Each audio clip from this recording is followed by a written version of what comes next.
I'm going to give you a content organization tip today.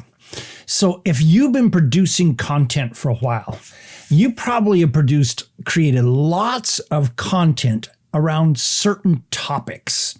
What I oftentimes find is that we have a big topic, and then we have certain subtopics that we tend to talk about in many different ways over and over again. And what that does is it creates a huge opportunity for us to organize that content in a very specific way that has amazing results. It gets you better SEO, it gets you more traffic, it gets people more of a better user experience as they get more information around it, it gets you more opt-ins if you use it correctly. This is just a great way of organizing content that can do amazing things to your business. And by the way, even if you haven't been producing content for a long time, you can start by doing this kind of strategy. It's called a topic cluster. So what in the world is a topic cluster?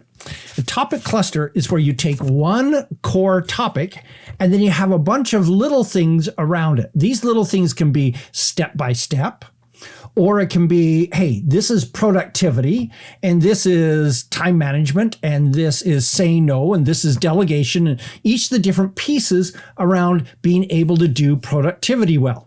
So let me show you I'm just going to show you 3 examples of topic clusters. And I give full credit to Ahrefs for an article that they did on this today that I just want to share some of this. So here we go. Here's an example of one from Podia. So how to create, sell, and profit from an online course in 2022. No time to read. We got a little video here, and then we come down and here's some content about that subject, because you don't want to have a content cluster just be links out to other things.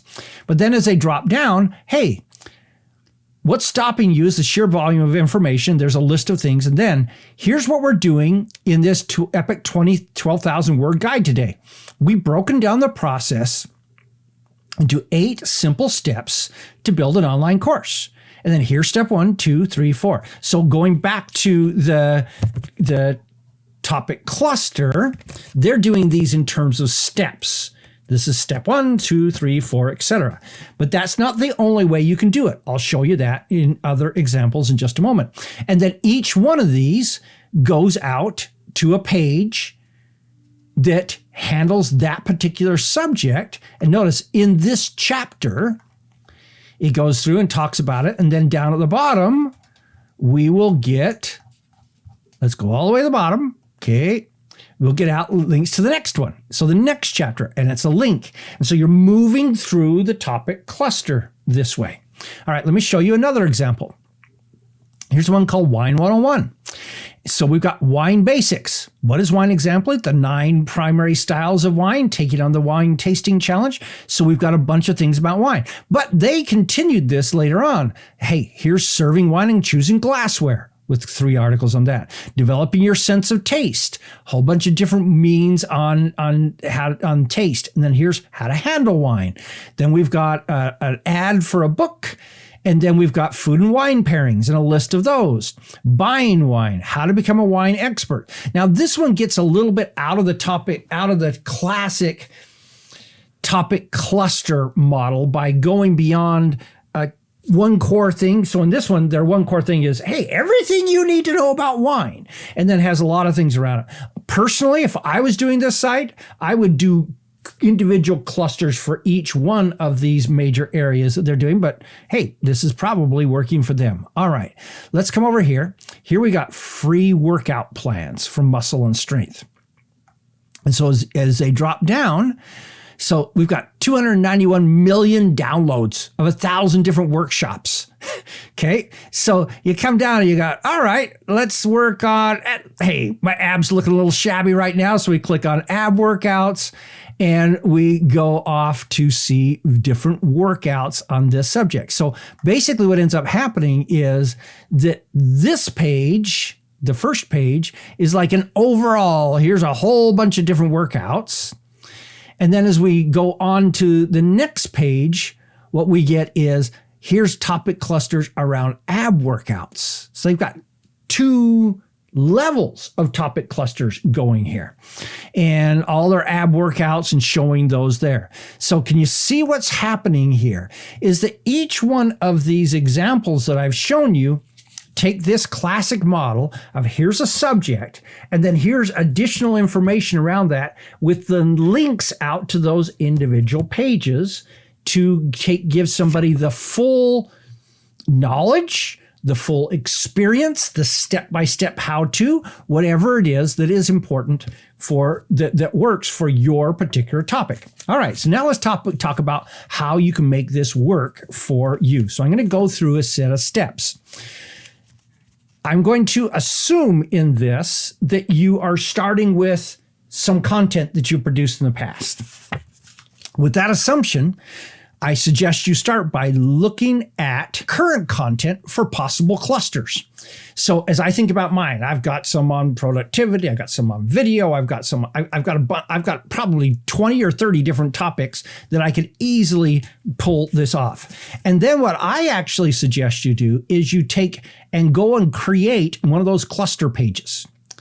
As you do that, what's going to end up happening, and by the way, you're not going to publish this quite yet. What you're going to do, what you're going to discover is that you've got some holes because you didn't create it as a single topic cluster. You created it as individual pieces, each one standing alone. When you put them all together, you probably will realize that you got a few holes.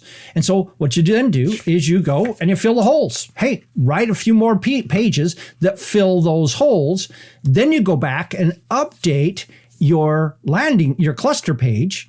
And once you've got that done, then you add some opt-in incentives so that you're building your list in this process. So sometimes that involves taking a few pieces out of that cluster and turning them into an opt-in incentive. Sometimes it's here's the advanced version of that. Sometimes it's here's an idea of how you can use that to monetize or to put it in your business, something like that. Take one piece of that topic cluster and pull it out, or take an overview or an advanced or something like that and turn that into an opt-in incentive.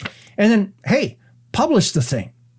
And you're probably going to want to link to that page, that topic cluster, from your home page and from other sites. But remember, you're pulling people through a process. So each one of those pages links to the other ones as well as back to the main topic cluster. Or they may just link to the next one. So going back to the original lesson, so let's do this.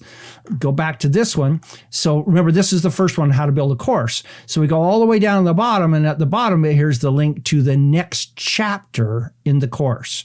So it's not like every page is linked to every other page. What ends up happening is each page is linked to the next chapter in that course. And so then if someone arrives at this page, for example, directly from the search engines, it's saying in this chapter, and by the way, I probably would have put previous chapter and put a link to that if they came to it that way. But then when they go all the way down the bottom, here's a link to the next one. So it pulls them through that process. All right. So that's how you do a topic cluster. It's not hard. You probably have 80% of the work already done. All I'm suggesting is that you do the other 20%. Pull it all into one place, make it into that topic cluster, and watch your search engine traffic, your satisfaction from people, your opt-ins, all of that improve because you've just taken your same organization and organized it differently. Have you ever tried this? Does this sound interesting to you? Let me know in the comments. This is Don Crowther saying, just go do this stuff.